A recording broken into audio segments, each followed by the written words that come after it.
But at least the people of Wales are not in the same position as those of Scotland, where 1.4 million people are being hit with extra taxes. Final question, Patrick Rayner. Mr. Speaker, well, actually, families who need it most in Scotland receive the game-changing £25 a week Scottish Child payment. So when will it devolve powers over social security to Senedd Cymru so that it can also make decisions like that to protect the people of Wales from the Tories' cost of living crisis?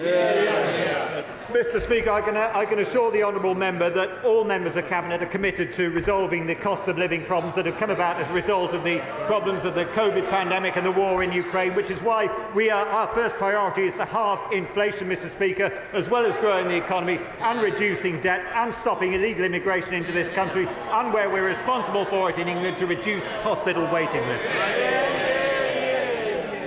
Before we come to Prime Minister's questions, I wish to welcome a special guest who is observing our proceedings today, the President of Cyprus of the House of Representatives. Madam President, you are most welcome.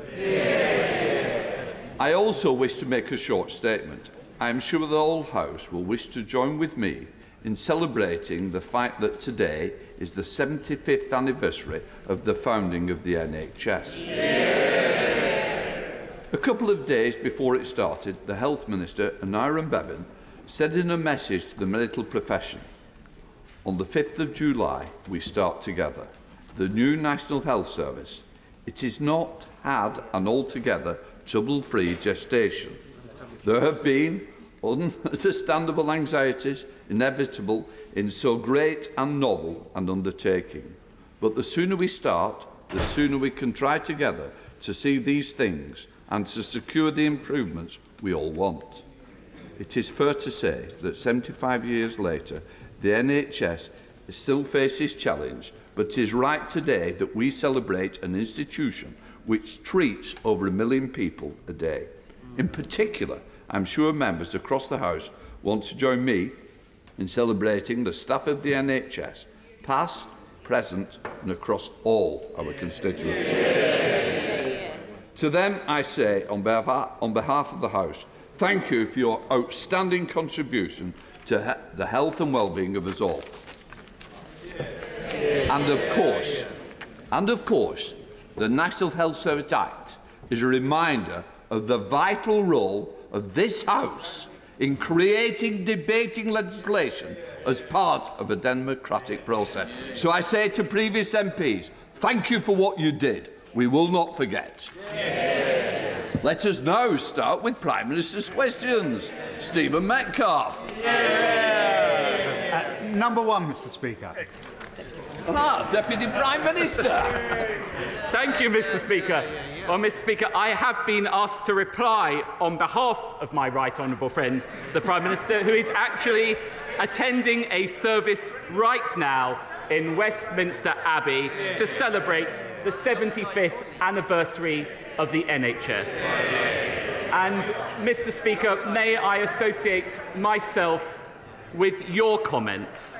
The NHS continues to be a treasured national institution, and I'm sure colleagues across the House in this session will join you in celebrating its values, its achievements, and in thanking staff for their huge commitment to patients. Mr. Speaker, this morning I had meetings with ministerial colleagues and others. In addition to my duties in this House, I shall have further such meetings later today. Stephen Metcalfe. Thank you, Mr. Speaker. And can I too associate myself with the remarks you made, celebrating the 75th anniversary of the NHS, and on behalf of my constituents and all our constituents, thank them for the work they do day in and day out. Last Friday, Mr. Speaker, I met with a group of residents who have raised a petition to keep the last bank in Corringham Town open.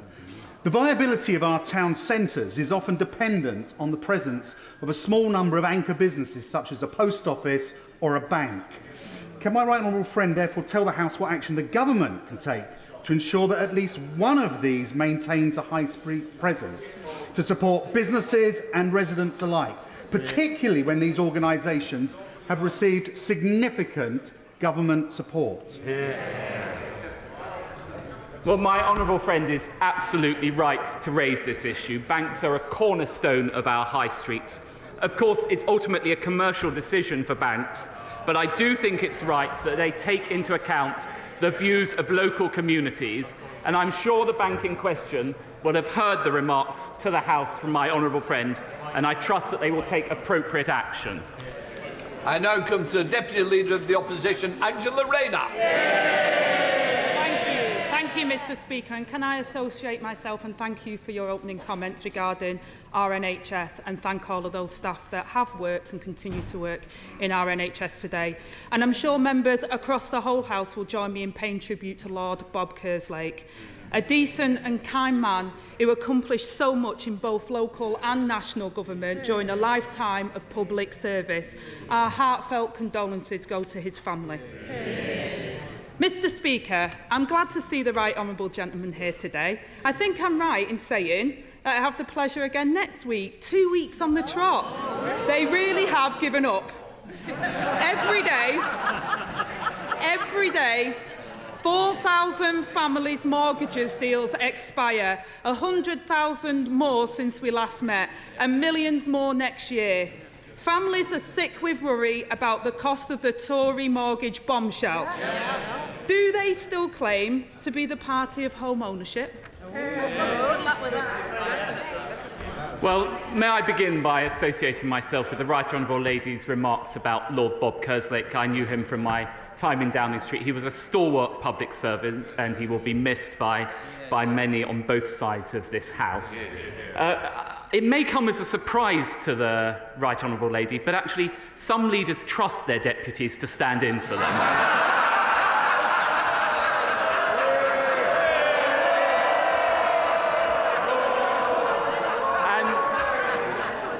And when it comes to mortgage rates, I support the independence of the Bank of England taking the necessary measures to control inflation. Just ask the IMF about what we have done in support of them.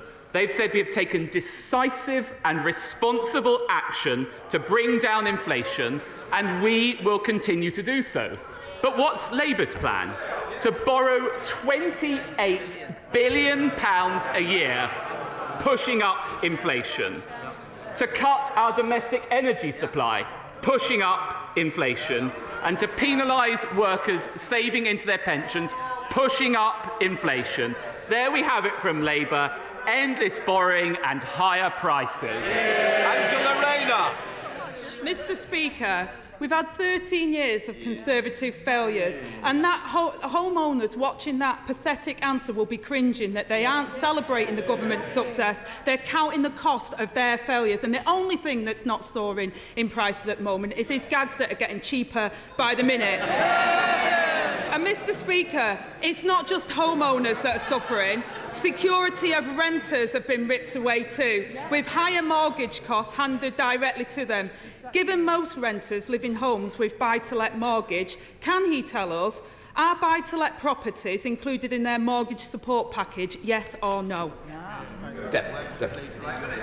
Well, it's actually the case that under this government, and thanks to my right honourable friend, the Secretary of State for Levelling Up, that we have introduced legislation for the first time to support renters, to give them greater security of tenure, and of course the Chancellor will take all necessary measures to stand behind both mortgage holders and of course take necessary measures for renters. But look, we have a choice in this country, and the choice that we have made is to invest in our economy, giving us the fastest growing economy in the G7 for the past 2 years, creating jobs with record low unemployment and increasing people's wages by providing the national living wage, £1,600 into everyone's pockets. That's how this government is supporting people. Angela Rayner. Mr. Speaker, I know the Deputy Prime Minister isn't very good on facts, but their party did crash the economy. And he will know that according to his own government's data, over 2 million buy-to-let properties are missing out on support. No-fault evictions are up by 116% this year. So will he tell us if the Prime Minister has a spine now to stand up to the vested interests in his own party and finally deliver their promise to ban no-fault evictions? Well, I don't think the Prime Minister is going to take any lectures on weakness from the party opposite. I remember there's a lot of talk about reshuffle in the air from the Labour Party. The last time the leader of the Labour Party tried to sack the Right Honourable Lady, she walked out with a promotion. But we will continue to stand behind renters and to support them, and my right honourable friend will take all necessary steps. Angela Rayner. Mr. Speaker, that answer is pathetic for all those people that are facing homelessness on his watch. We will ban no-fault evictions, Mr. Speaker, unlike the party opposite. And Jessica and her 4 children from Plymouth were evicted from their home in April. They're temporarily living with Jessica's mother in a cramped house where her 2 eldest children are sleeping on blow-up beds in the front room surrounded by their belongings. Hardly the decent, secure life that his government promised. Don't families like Jessica deserve better? Yes. Deputy Prime Minister.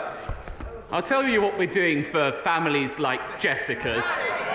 We are increasing the national living wage. It was this party that introduced the national living wage, not the party opposite. It is this party that has doubled the personal allowance, cutting taxes for those people, and it is this party that has lifted 1 million people out of unemployment. I'm immensely proud of the record of this government, and that's why people will not trust the party opposite to crash the economy again. Angela Rayner. Mr. Speaker, I asked a question about no-fault evictions. I was very clear on what the Labour Party would do, but I can't see us getting through a single one of these encounters without the Deputy Prime Minister blaming the opposition for his government's own record. When asked yesterday about the record low number of council houses being built, the Housing Minister said she didn't recognise that statistic. When asked about support for people in temporary accommodation, she said it wasn't her brief, the brief of the Housing Minister. So if council housing isn't her responsibility, whose is it? Well, the party opposite may have failed to notice it's actually under this government that more council houses were built than when they were in office. It's actually under this party that we have record levels of housing being built. We stand very proudly on the record of this government, but look at what we have done more broadly. Inflation and waiting lists coming down, growth forecasts up, Albanian crossings down. Well, we're delivering on our priorities. What have we seen from the party opposite? They've U-turned 5 times in the last month already.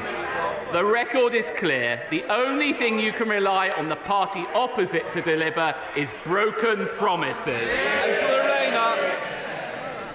Mr. Speaker, talking about broken promises, house building is set to collapse to its lowest level since the war.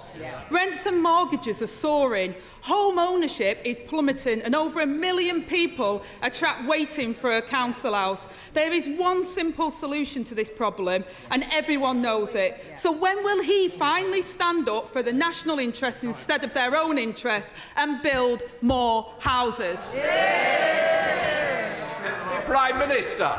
I say to the Right Honourable Lady, she may not have listened to the answer I gave and just moved straight on to the next pre-scripted question.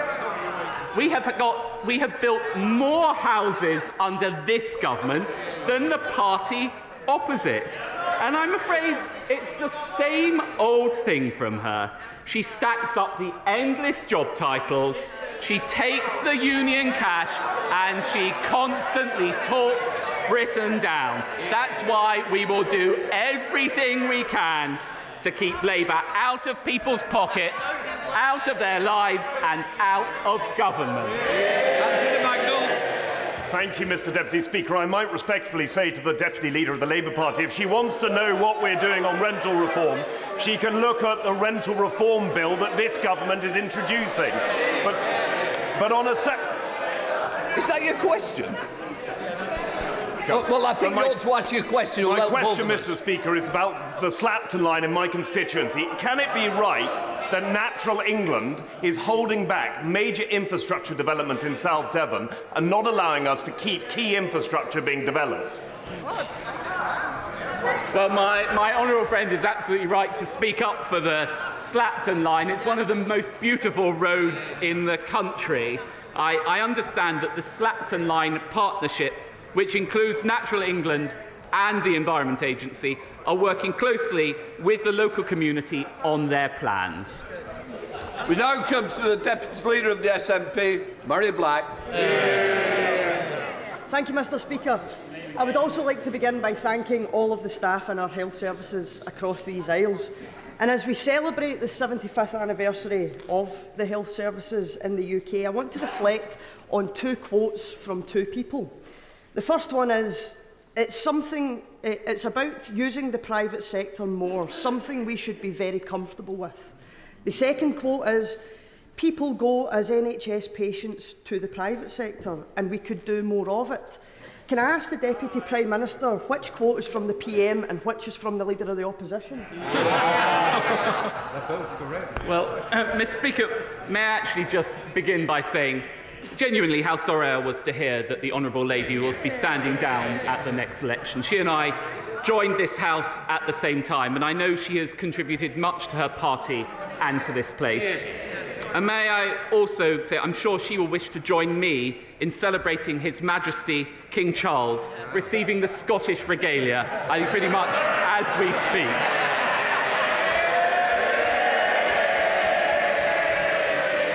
There's always time for a Damascus conversion, Mr Speaker. But when it comes to the NHS, I will take absolutely no lecture from either party on it. It has been there for me. I was born in an NHS hospital. My children were born in an NHS hospital. It's been there for me and my family, and this government has put record funding into it. Murray Black. The Deputy Prime Minister, I thank him for his kind words, and we did join this place at the same time, and I'm pretty sure we'll be leaving at the same time.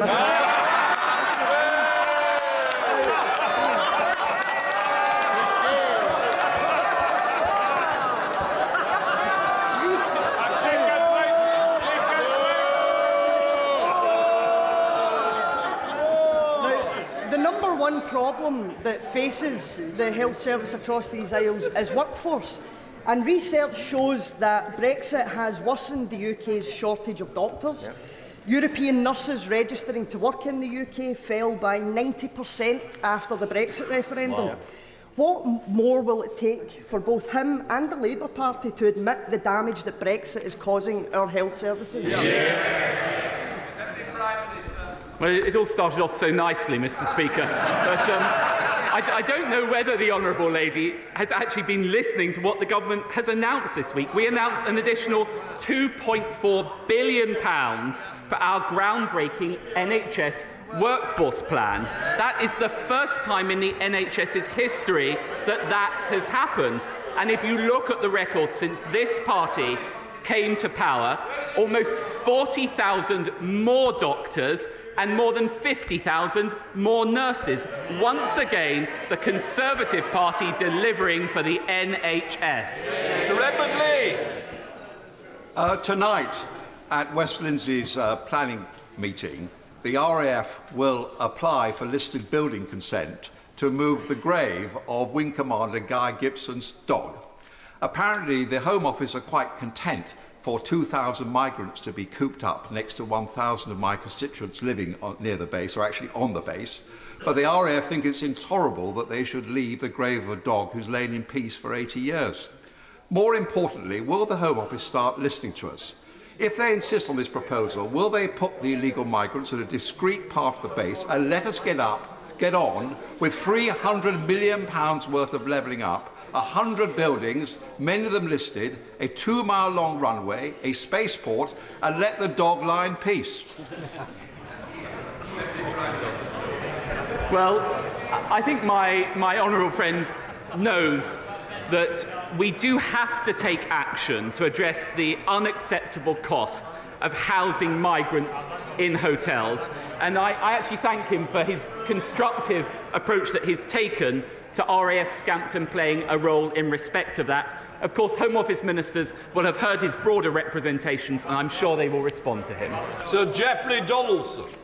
Thank you, Mr. Speaker. May I, on behalf of my colleagues, extend our deep appreciation to all those past and present who continue to be dedicated to our NHS, including our staff in the health and social care system in Northern Ireland. Mr. Speaker, in Northern Ireland, GPs, nurses, doctors and carers are adversely constrained by a lack of sufficient funding for our health service.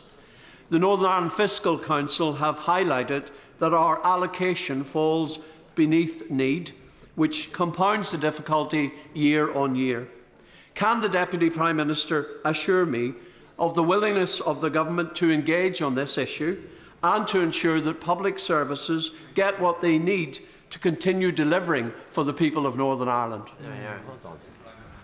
Yes, I'm very happy to give the Right Honourable Gentleman that assurance. As he knows, it is actually the case that the Department of Health in Northern Ireland has been allocated £7.3 billion, an increase of 20 million above 22-23. But of course it is the case that the absence of a Northern Ireland executive is exacerbating the severe challenges that the healthcare service in Northern Ireland is already facing, and a fully functioning devolved government is the right way to deliver the necessary reforms needed for the Northern Ireland Health Service. Thank you, Mr. Speaker. Of the 16,700 cases of melanoma diagnosed in the UK every year, sadly over 2,000 will prove fatal. Regularly applying sunscreen is our most effective weapon against this deadly disease, yet the Treasury remains stubbornly opposed to exempting VAT on these life-saving products. As a melanoma survivor, and with a further heat wave expected later this month, will my right honourable friend do everything in his power to remove VAT on high-factor sunscreen to save lives and to support the NHS as they celebrate their 75th anniversary?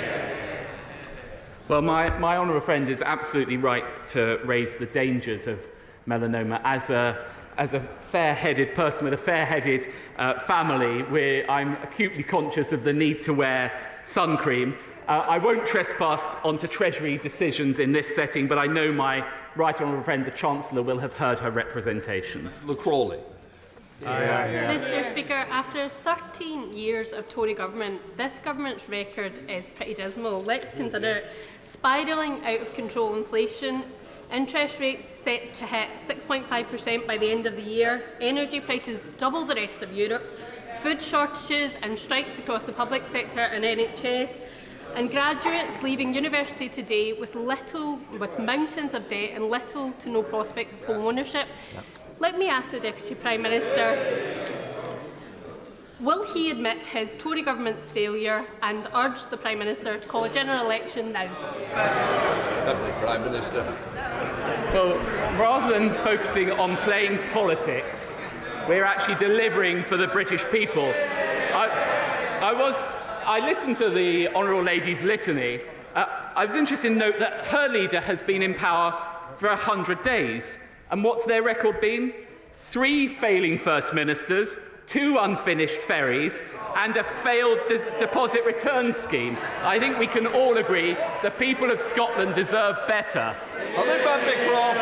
Mr. Speaker, Conservative governments have a proud record of supporting the UK's steel industry. And I've stood up many times in this House. I don't know where they're laughing, Mr. Speaker, because steel production halved under Labour. I've stood up many times in this House to talk about the importance of steel, not just to my hometown of Scunthorpe, but to our whole nation.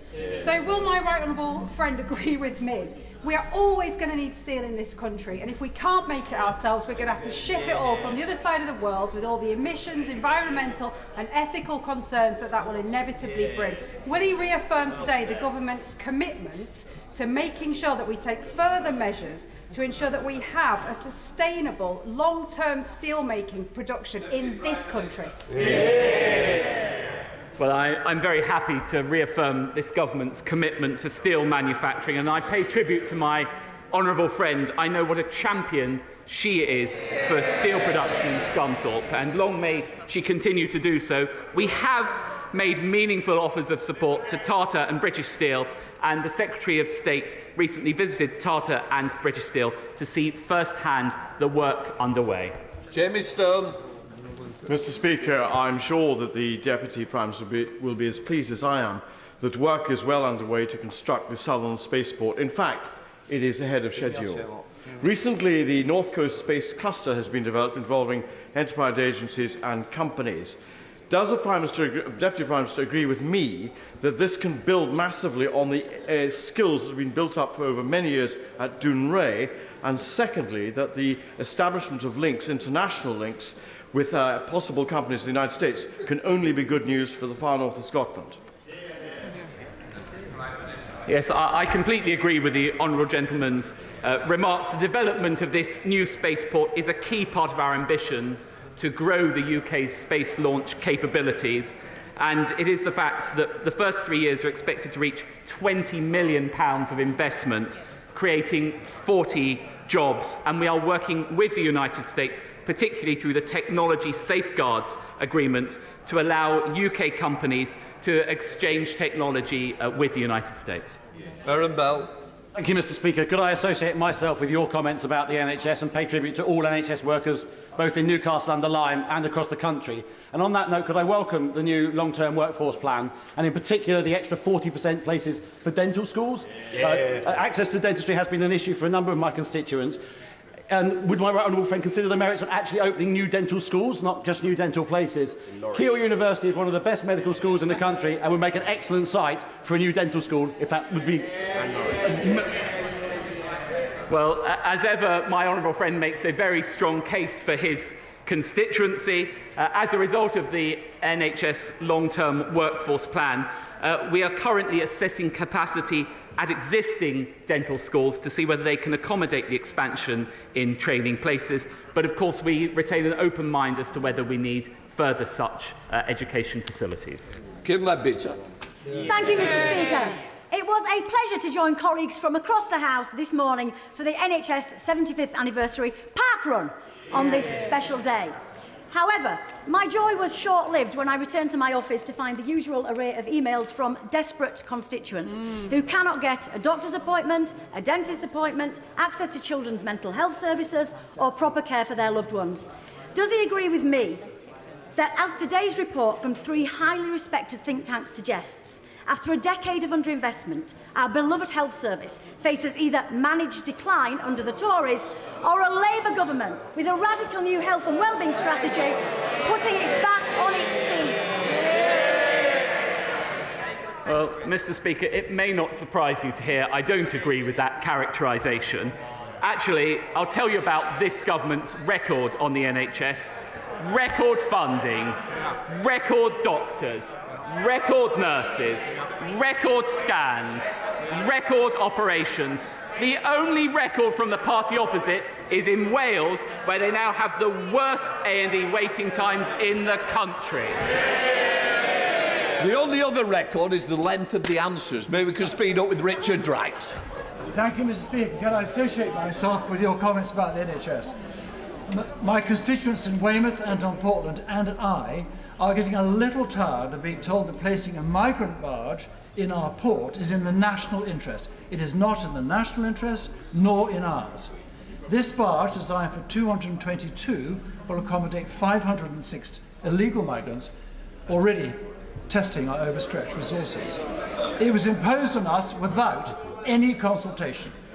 Many concerns, both on the barge and what the 506 young men will do going around a seaside resort at the height of the summer, unmonitored and with little money. Can my honourable friend stop this and ask my honourable friend, the Home Secretary, to do likewise?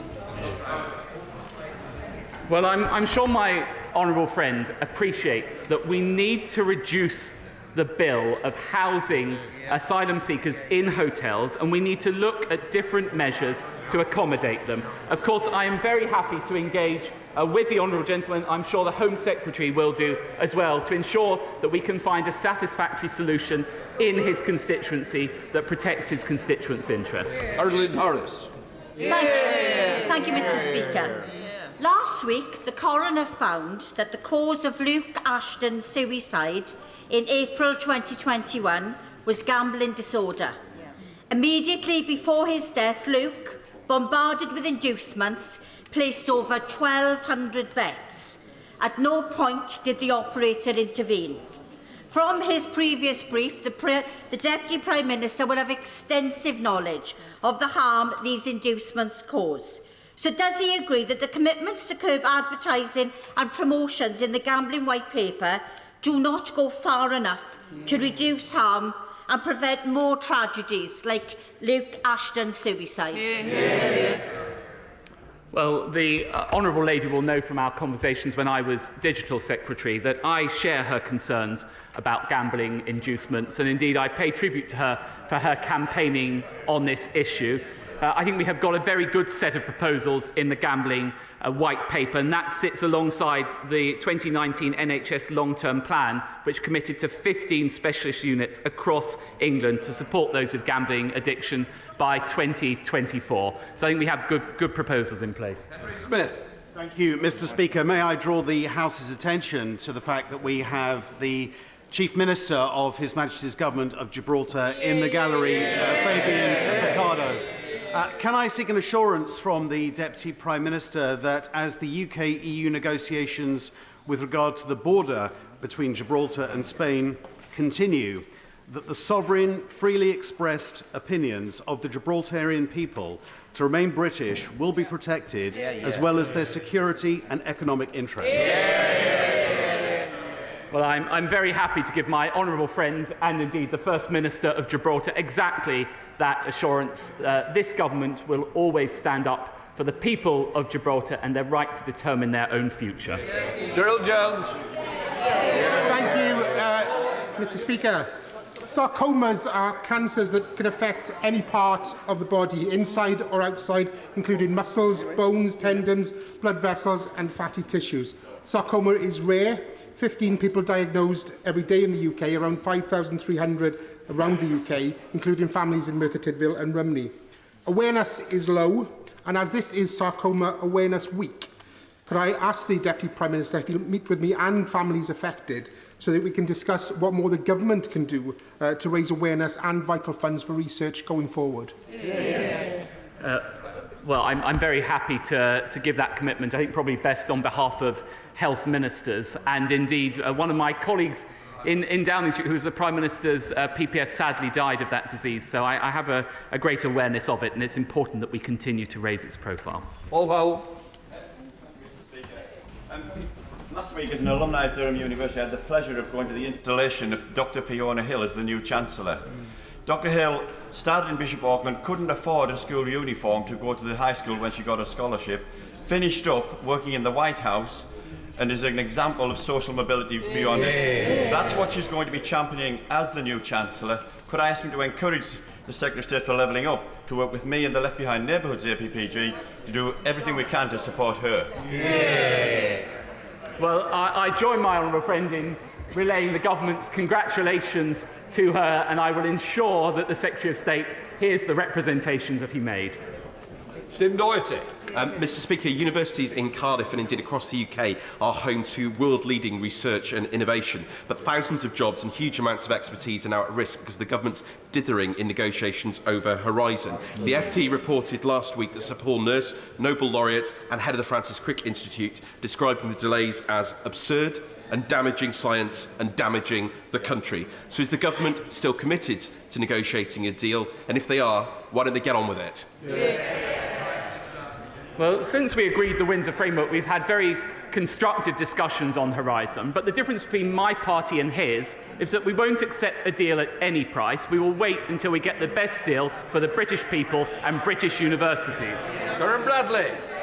Very much, Mr. Speaker. I am running a campaign at the moment, A Year of Reasons to Visit the Moorlands, where each week for a year I will focus on one of the many reasons to visit the Moorlands, including we've had so far Hetty's Tea Room in Froggle, we've had Heaton House Farm Wedding Venue, we've had brilliant artists and Alton Towers, and this week is Leak Club Day. Can I invite my right honourable friend and you, Mr Speaker, to visit the Staffordshire Moorlands constituency to see one of the reasons for yourself? Well, I would be delighted to do so. I think maybe Hetty's Tea Room is more my cup of tea than Alton Towers, but I'm sure I can arrange a visit there. I think we'll both go on the big rides together. There we are. Chris Law. Thank you, Mr Speaker. Mr Speaker, I think everyone in this House can recognise that my city of Dundee is a city to be proud of. World-leading universities, pioneering businesses and a determined SNP City Council leading the way, there is real ambition to deliver for the future. In order to continue our journey, the potential delivery of a world-class site by the Eden project in our city will help cement our reputation and bring further investment, jobs and boost our local economy. So can the Deputy Prime Minister therefore confirm that the UK Government will deliver on previous promises and finally commit to support capital funding for the Eden project in my city? Well, I'm a very big supporter of the Eden project, and I very much hope we can have one in Dundee. Of course, the United Kingdom Government always stands ready to support people in Scotland and support people in Dundee. Vicky Ford. Thank you, Mr. Speaker.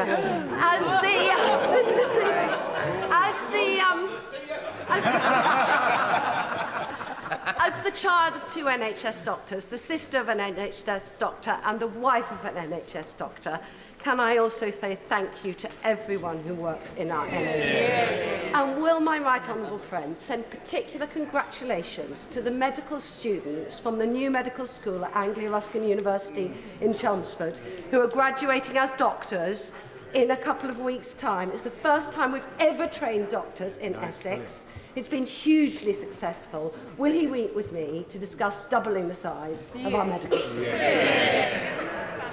Well, of course, I'm very happy to offer my sincere congratulations to those students. And I know what a difficult course it is to qualify as a doctor, so they thoroughly deserve their graduation ceremony. And of course, health ministers will be very happy to meet with my honourable friend, my right honourable friend, to discuss exactly those proposals. Ellen Hayes. Thank you, Mr Speaker. My constituent, who was a first-year university student, tragically took his own life in May. He had signed a private sector tenancy for his next year's accommodation with his parents as the guarantor. The tenancy includes a clause which states that the responsibilities of the guarantor are unaffected by the death of a tenant, and the lettings agency are disgracefully insisting on enforcing this abhorrent requirement. My constituents not only have to live with the devastating loss of their son, but also face terrible financial hardship because of this cruelty. Will the Deputy Prime Minister support my call for the inclusion of a clause within the long overdue Renters Reform Bill to outlaw this practice and protect bereaved families?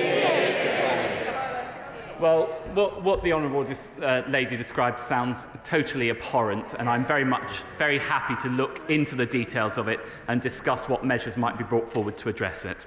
John Barron. Thank you, Mr Speaker. At a time of record employment, an unemployment rate nearly half that of the EU average and strong inward investment, can you explain, perhaps, why every single Labour government since the Second World War has ended in economic failure, with sterling weaker and unemployment usually higher? Well, my honourable friend is totally right. I might add to it that they also spend every last penny in the Treasury. And I well remember when we entered government, the note saying there was no money left. We should never allow that to happen to the British people again. Jones.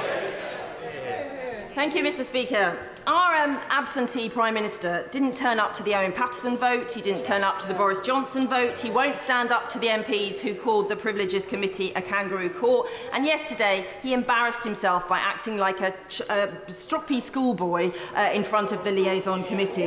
Now, with NHS waiting lists at record high and the Tory mortgage penalty hitting my constituents hard, he's bitten off more than he can chew, hasn't he? Yeah. Well, I'm not sure that there was a question in that. Well, I might respectfully say, Mr Speaker, is a rant. I would proudly defend this government's record, both in growing the economy in the last 2 years, faster than any other country in the G7, record low levels of unemployment, fewer people in workplace households, all of which would be put at risk if the party opposite ever entered power. That completes Deputy Prime Minister's questions. Just let the Chamber please. Sorry.